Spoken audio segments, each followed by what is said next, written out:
తెలంగాణ బీజేపీకి కేంద్రంలో ప్రమోషన్ లభించింది. కేబినెట్ లో బెర్తుల సంఖ్య డబుల్ అయింది. మరి మోదీ 3.0 టీంలో చోటు దక్కించుకున్న కిషన్ రెడ్డి, బండి సంజయ్లకు కలిసొచ్చిన అంశాలేంటి? కేబినెట్ రేస్లో వెనకబడ్డ ఈటెల, డీకే అరుణలకు పార్టీ ఎలాంటి అవకాశాలు ఇవ్వనుంది? రాష్ట్ర పార్టీ పగ్గాలు అందుకునేది ఎవరు?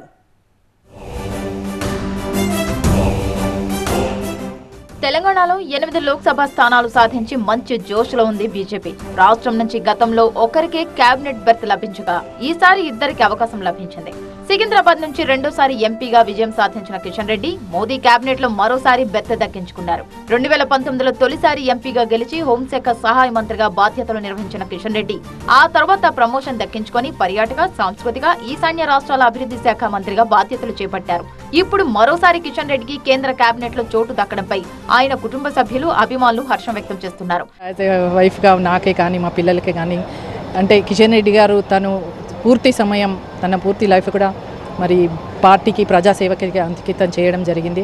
కానీ ఒక విధంగా చాలా సంతోషంగా ఉంది. ఏంటి అంటే మాకు కొంచెం సమయం తక్కువ కేటాయించినా కూడా ప్రజాసేవలో ఉంటూ దేశాన్ని అభివృద్ధి చేయడంలో తన వంతు పాత్ర నిర్వహించడం, సమర్థవంతంగా నిర్వహించడం చూసిన తర్వాత మాకు చాలా సంతోషంగా, గర్వంగా ఉంది.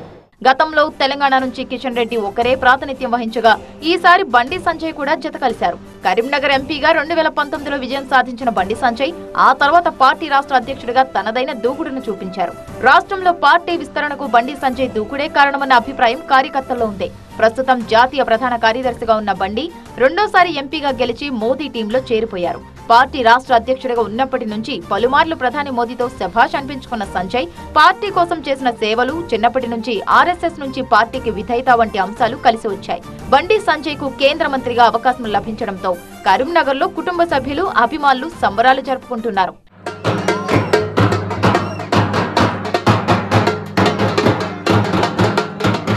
తెలంగాణ బీజేపీలో దూకుడుగా వ్యవహరించే బండి సంజయ్ తో పాటు సంయమనంతో వ్యవహరించే కిషన్ రెడ్డికి కూడా అవకాశం కల్పించి రాష్ట్రంలో పార్టీని బ్యాలెన్స్ చేసే ప్రయత్నం చేసింది బీజేపీ అధిష్టానం. కేంద్ర మంత్రిగా నాకు ఇలా అవకాశం దక్కడం చాలా సంతోషంగా ఉంది. బ్యాంక్ డైరెక్టర్ స్థాయి నుంచి ఇవాళ ఎంపీ స్థాయి వరకు నన్ను ప్రోత్సహించి, నన్ను ఆదరించి, నాకు అండగా ఉన్నటువంటి కరీంనగర్ పార్లమెంటు నియోజకవర్గ ప్రజలందరూ కూడా తప్పకుండా రుణపడి ఉంటా.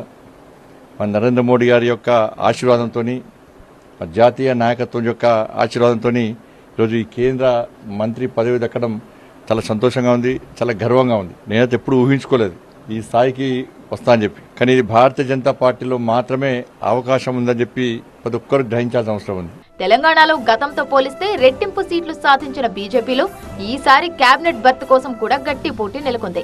కిషన్ రెడ్డి, బండి సంజయ్ తో పాటు ఈటెల రాజేందర్, డీకే అరుణ కూడా కేంద్ర మంత్రి పదవిపై ఆశలు పెట్టుకున్నారు. అయితే మరోసారి కిషన్ రెడ్డిని కేంద్ర మంత్రిగా కంటిన్యూ చేయడంతో పాటు బండి సంజయ్ ను కేబినెట్ లోకి తీసుకోవడంపై హైకమాండ్ గట్టి కసరత్తే చేసింది.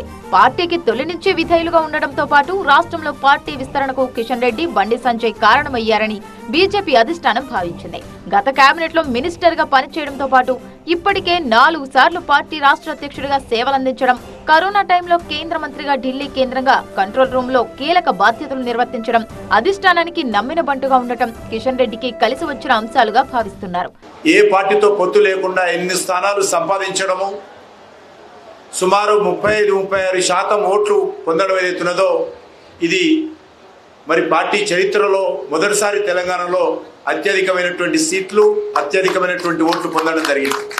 తెలంగాణ ప్రజలు నరేంద్ర మోడీ గారి పైన, భారతీయ జనతా పార్టీ పైన విశ్వాసంతో మద్దతు ఇచ్చి, ఆశీర్వదించి 8 స్థానాల్లో గెలిపించడం జరిగింది. ఇతర పార్టీల నుంచి ఇటీవలే బీజేపీలో చేరడం ఈటెల, డీకే అరుణలకు మైనస్ అయినట్టు తెలుస్తోంది. అయితే సీనియర్ అండ్ వాల్యుబుల్ నేతలుగా ఉన్న వీరిద్దరికీ పార్టీ ఎలాంటి అవకాశం ఇస్తుందోనన్న ఆసక్తి ఇప్పుడు ఏర్పడింది. వీరిలో ఒకరికి బీజేపీ రాష్ట్ర బాధ్యతలను అప్పగించే అవకాశాలున్నట్లు జోరుగా ప్రచారం జరుగుతోంది. ఈటెల రాజేందర్ కు రాష్ట్ర పార్టీ పగ్గాలు అప్పచెప్పి లోకల్ బాడీ ఎన్నికలకు వెళ్లే యోచనలో ఢిల్లీ పెద్దలు ఉన్నట్లు తెలుస్తోంది. త్వరలోనే దీనిపై క్లారిటీ వచ్చే అవకాశం ఉంది. మరి డీకే అరుణకు ఎలాంటి అవకాశం ఇస్తారు అన్న చర్చ ప్రస్తుతం పార్టీలో జరుగుతోంది. జాతీయ స్థాయిలో ఇప్పటికే ఉపాధ్యక్షురాలిగా ఉన్న అరుణకు మరోసారి పార్టీలోనే ప్రమోషన్ ఇస్తారా, లేక మరో పదవి ఆఫర్ చేస్తారా అన్న ఆసక్తి పార్టీలో నెలకొంది. ఇటీవల జరిగిన లోక్సభ ఎన్నికలను ప్రతిష్టాత్మకంగా తీసుకున్న బీజేపీ అంచనాలకు తగ్గట్లే పర్ఫామ్ చేసింది. డబుల్ డిజిట్ సీట్లు టార్గెట్ గా బరిలోకి దిగిన రాష్ట్ర నాయకత్వం ఆ మ్యాజిక్ సాధించలేకపోయినా గతం కంటే రెట్టింపు సీట్లు గెలిచి రాష్ట్రంలో ప్రత్యామ్నాయ శక్తిగా నిరూపించుకుంది. గతంలో ఒక అసెంబ్లీ స్థానంతో పాటు 4 ఎంపీ సీట్లు గెలుచుకున్న బీజేపీ మొన్నటి అసెంబ్లీ ఎన్నికల్లో 8 అసెంబ్లీ స్థానాలతో పాటు ఈ పార్లమెంట్ ఎన్నికల్లో అధికార పార్టీతో సరి సమానంగా 8 ఎంపీ సీట్లు గెలిచింది. దీంతో తాము కాంగ్రెస్ కి ప్రత్యామ్నాయ శక్తిగా నిలిచామని, ఇక వచ్చే అసెంబ్లీ ఎన్నికల్లో అధికార పగ్గాలు తమ చేతికి వస్తాయి అన్న ధీమా బీజేపీలో కనిపిస్తోంది. 2024 ఎలక్షన్లో తెలంగాణలో బీజేపీ 8 ఎంపీలు ఇచ్చింది. విశేషంగా సెంట్రల్ గవర్నమెంట్ ఫామ్ చేయడానికి బీజేపీ సహాయపడింది. 10 సంవత్సరాలు బట్టి నరేంద్ర మోడీ బీజేపీ ఎంతో ప్రయత్నం చేసి తెలంగాణలో బీజేపీ ఊరున పేరు ప్రసిద్ధం చేశారు. ప్రజలు ఓట్లేయటానికి సిద్ధపడ్డారు. అలాంటి పరిస్థితుల్లో 2028 వచ్చే ఎలక్షన్స్కి తెలంగాణలో ఒక మంచి ప్రయత్నం చేసి అధికారం సాధిద్దామని తప్పకుండా బీజేపీ ప్రయత్నం చేస్తారు. రాష్ట్రంలో ప్రతి ఎన్నికకు ఓట్లు సీట్లు పెంచుకుంటున్న బీజేపీ డబుల్ డిజిట్ కాకపోయినా గతం కంటే డబుల్ ఎంపీ సీట్లలో విజయబావుట ఎగురవేసింది. 8 ఎంపీ స్థానాలతో అధికార కాంగ్రెస్ పార్టీకి ధీటైన పోటీ ఇచ్చింది. ప్రత్యామ్నాయ శక్తిగా ఎదిగాం, వచ్చే అసెంబ్లీ ఎన్నికల్లో అధికార పగ్గాలు చేపడతాము అన్న ధీమాతో వ్యూహాలకు పదును పెడుతోంది కాషాయ పార్టీ. వచ్చే అసెంబ్లీ ఎన్నికల్లో అధికారం సాధించేందుకు ఇప్పటి నుంచే ప్రణాళికాబద్ధంగా పనిచేయాలని బీజేపీ నాయకత్వం ప్లాన్ చేస్తోంది. బీజేపీ అగ్రనాయకత్వం కూడా తెలంగాణపై గట్టిగా ఫోకస్ పెట్టడంతో ఈసారి 2 కేబినెట్ బర్తులు కేటాయించింది. దీంతో తెలంగాణలో అధికారమే తరువాయి అంటూ 2028ను టార్గెట్ గా పెట్టుకుంది. మరోవైపు పెరిగిన సీట్లతో పాటు ఓట్ల శాతం కమలం శ్రేణుల్లో జోష్ నింపింది.